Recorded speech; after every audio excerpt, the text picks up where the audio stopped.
Matin. Il est 7h12 sur Europe 1. Dimitri Pavlenko, vous recevez ce matin le président du syndicat betteravier de l'Oise. Bonjour Alexis H. Bonjour Dimitri Pavlenko. Bienvenue sur Europe 1. Alexis, vous êtes donc betteravier dans le Vexin. Et alors ça va pas bien du tout pour la betterave française depuis plusieurs années. Vous allez nous en parler, mais d'abord Alexis H, vous êtes où exactement là ce matin ? Alors moi j'ai redécollé du barrage pour aller prendre une douche chez moi et je retourne juste après sur le point de blocage. Voilà, barrage de la 16. Et le point de blocage est à Beauvais. À Beauvais, voilà. Comment s'est passée la nuit ? Tiens, racontez-nous un peu. Alors j'étais chez vos collègues de CNews, donc je peux pas trop vous dire comment ça s'est passé là-bas, mais nous on est sur le blocage depuis mardi soir et donc c'est toujours un peu pareil. On a de la paille, des bétaillères, des bâches et les gars, c'est surtout les jeunes agriculteurs de l'Oise qui tiennent le barrage et qui sont incroyables depuis mardi. Bon, Alexis H, parlez-nous un peu de la betterave, parce que c'est la matière première, la betterave, de la filière sucre, qui est historiquement un point fort de l'agroalimentaire français. La betterave, c'est aussi la filière éthanol, qu'on ajoute dans le carburant maintenant, mais c'est la crise pour la betterave depuis quelques années. Qu'est-ce qui se passe exactement ? Racontez-nous. Alors, ce qui se passe, c'est que, comme dans toutes les autres filières, on nous a demandé de faire toujours mieux, on nous a supprimé des moyens de production, on nous a enlevé des molécules de protection de nos betteraves pour les soigner et pour les protéger. Et par contre, au niveau européen, ces molécules n'ont pas toutes été supprimées. Donc, nos voisins allemands, belges, hollandais disposent de moyens que nous n'avons pas. Et donc, ce qui se passe, c'est que depuis 5 ans, on a fermé 5 usines en France. On était premier producteur de sucre en Europe. On est maintenant deuxième derrière les Allemands qui, grâce à cette distorsion de concurrence intra-européenne, ont pris le lead. Donc ça, c'est une chose. Et la deuxième, c'est que depuis la guerre en Ukraine, on s'est servi de l'agriculture comme moyen d'échange pour payer les armes. On a importé massivement des céréales, des poulets, des œufs et du sucre.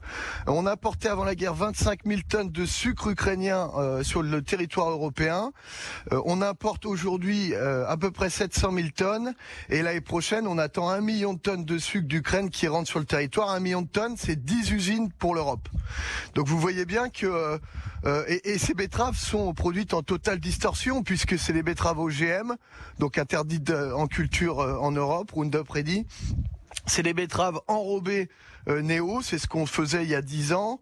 Chez nous, c'est des betteraves traitées avec des produits fongicides dont on n'a plus accès. Donc elles sont en totale distorsion de concurrence.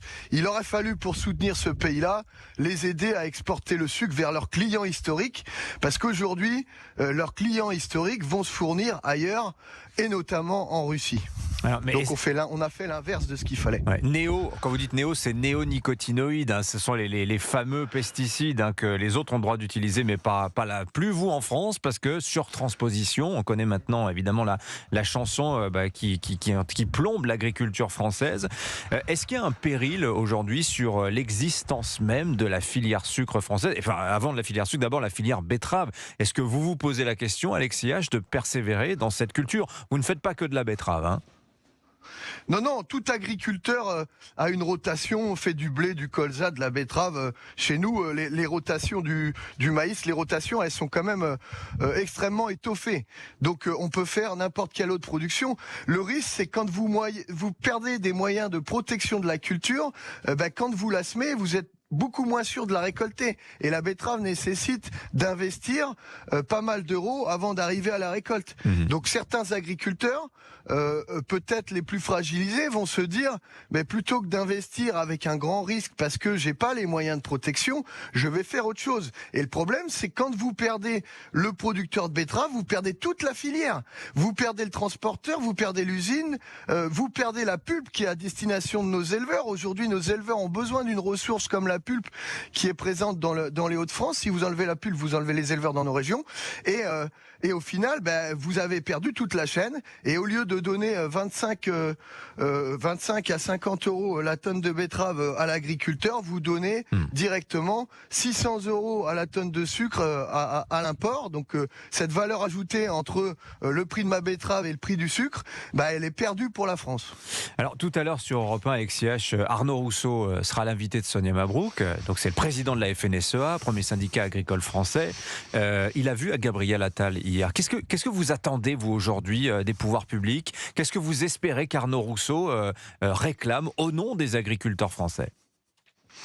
Alors nous, ce qu'on espère, c'est simple, c'est qu'on nous mette au même niveau que nos concurrents européens qui sont autour de nous, que sont l'Allemagne, que sont la Belgique, que sont la Hollande, etc. Vous savez qu'on a en France 177 molécules qui sont interdites chez nous et autorisées dans les pays autour.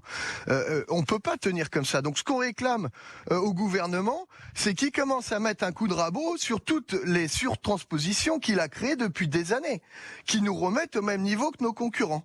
Et c'est défendu, on le sait, par Arnaud Rousseau de la FNSEA. Arnaud était sur notre barrage de la 16 dimanche et il a bien entendu toutes les inquiétudes des agriculteurs présents sur notre barrage.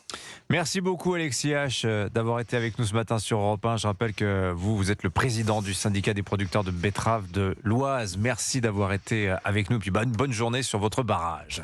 Merci Dimitri Pavlenko.